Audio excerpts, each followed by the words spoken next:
Hello दोस्तों, कैसे हो आप लोग। उम्मीद करता हूँ अच्छे होंगे और आपके जो एग्ज़ाम हैं बहुत अच्छी तरीके से जा रहे होंगे और जिन जिन का एग्ज़ाम हो गया है उनका बहुत अच्छी तरीके से गया होगा। ठीक है, तो दोस्तों आज हम इस वीडियो में ये बात करेंगे कि जो असिस्टेंट ऑपरेटर का एग्ज़ाम है ऑलमोस्ट कैसा आ रहा है, उसका मैं एनालिसिस करूँगा। और दूसरी बात है सब्जेक्ट वाइज करूँगा। और जो तुम्हारा दूसरा पॉइंट हम बात करेंगे, जो मेरा एग्ज़ाम असिस्टेंट ऑपरेटर का है वो कैसा गया है। और आपको मैं ये भी बताऊंगा मतलब कि इसकी कट ऑफ कितनी जा सकती है असिस्टेंट ऑपरेटर की। लेकिन मैंने हेड ऑपरेटर के ऊपर बताई थी कि मेरा एग्जाम कैसा गया था, वो वीडियो आपने नहीं देखी होगी तो आप मैं डिस्क्रिप्शन में वीडियो लिंक दे दूंगा, आप वहाँ पे जाके भी देख सकते हैं। दोस्तों अब हम बात करेंगे असिस्टेंट ऑपरेटर की, वो मेरा एग्जाम कैसा गया। ठीक है, तो सबसे पहले हम बात करेंगे कि जो इसका एग्जाम है उसका एनालिसिस करूंगा मैं सब्जेक्ट वाइज कि एग्जाम कैसा आ रहा है और कैसा मतलब किसको डिफिकल्ट लग रहा है, किसको इजी लग रहा है और मतलब किसको मॉडरेट लग रहा है। ठीक है दोस्तों, मैं अपनी बात करूँ, ठीक है, मेरा एग्जाम है, मेरा एग्जाम 24 तारीख, वो मेरा एग्जाम जो 4 फरवरी को था, कहाँ पे था, लखनऊ में था। ठीक है, तो मैं एग्जाम दे के आ चुका हूँ। सुबह मैं आ गया, मेरी रात की ट्रेन थी, वहाँ से मैं हट के अपना घर पे बिजनौर आ गया हूँ। ठीक है, तो वो एग्जाम कैसा था, मैंने वहाँ पे बच्चों से, बहुत सारे बच्चों से पूछा है भाई एग्जाम कैसा रहा है, तो सब डिफिकल्ट बता रहे थे कि भाई बहुत हार्ड एग्जाम आ रहा है, बहुत हार्ड एग्जाम आ रहा है। तो मैंने उनसे सब्जेक्ट वाइज नहीं पूछा था कि सब्जेक्ट मतलब किस में आपको दिक्कत लगी थी, कैसे दिक्कत लगी थी, लेकिन उन्होंने ये नहीं बताया, बस ये बता रहे थे कि बहुत हार्ड एग्जाम आ रहा है। दोस्तों मैं अपनी बताऊँ, मेरा जो है, मेरे तो मुझे तो बस उसमें मैथ थोड़ी हार्ड लगी थी, मतलब कि डिफिकल्ट थी मैथ। उसमें मतलब कि तुम्हारा 7-8 क्वेश्चन ऐसे थे मैथ के जो लेंथी क्वेश्चन थे, मतलब वो सोल्व होने में नहीं आ रहे थे, लेकिन उसमें टाइम लग रहा था। सोल्व तो हो रहे थे लेकिन टाइम लग रहा था। हाँ, लेंथी क्वेश्चन थे, मतलब इतने हार्ड भी नहीं थे, मतलब मॉडरेट लेवल के आप बोल सकते हो। बस मैं तो थोड़ी सी मुझे हार्ड लगी थी।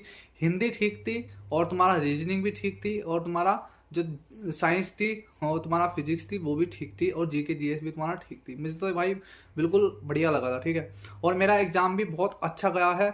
और तुम्हारा उसमें अब मैं बताता हूँ, देखो भाई, हिंदी हिंदी सब में ही ऐसी आ रही है, जितने भी अभी तक रेडियो वो असिस्टेंट ऑपरेटर के एग्जाम हुए हैं सबकी हिंदी ऐसी आ रही है ऑलमोस्ट ऑलमोस्ट। उसमें 3-4 क्वेश्चन आपको साहित्य के देखने मिल रहे हैं और तुम्हारे 36 से 35 क्वेश्चन भाई आपको वही देखने को मिल रही है, व्याकरण वगैरह का, पर्यायवाची वगैरह। ठीक है, और रीजनिंग के तुम्हारे आपको ऑलमोस्ट बिल्कुल एवरेज, सारे उसमें एवरेज ही आ रही है, सारे उसमें एवरेज ही आ रही है।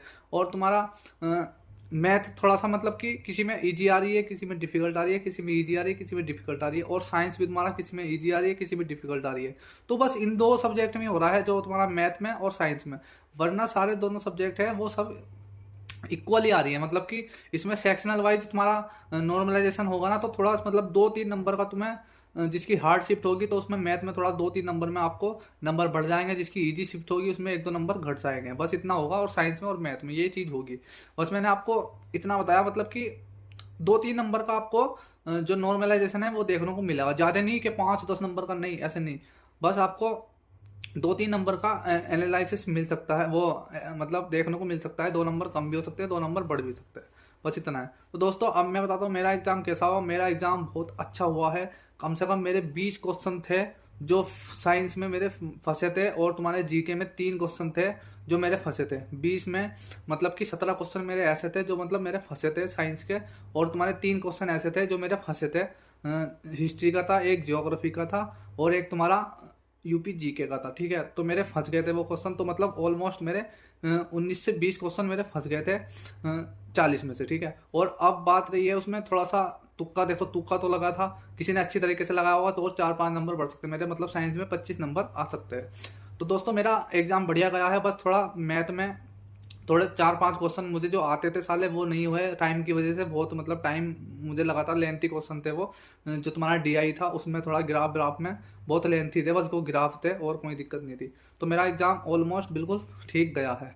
तो दोस्तों अब बात करते हैं इसकी जो कट ऑफ है वो कितनी जा सकती है। ठीक है, कट ऑफ की मैं बात करूँ, मैंने जो हेड ऑपरेटर की आपको कट ऑफ बताई थी वो मैंने आपको जी जो तुम्हारा 290 से लेके बताई थी, 290 से 280 के बीच में जनरल की बताई थी।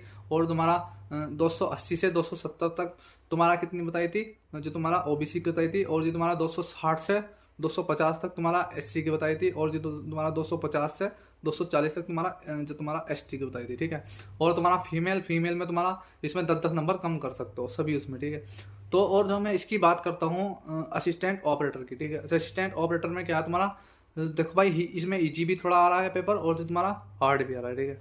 तो मैं आपको एक चीज़ बता रहा हूँ, जो आपका मैं डायरेक्टली बताऊंगा आपको, जो तुम्हारा जनरल की कट ऑफ है ना, जनरल की कट ऑफ तुम्हारा एक 310 से 300 तक, 310 से 310, 310 और 300 के बीच में तुम्हारी जनरल की जो कट ऑफ है वो रहेगी 101%। और तुम्हारा ओबीसी की रहेगी तुम्हारा 295 से और 300 के बीच में रहेगी ओबीसी की।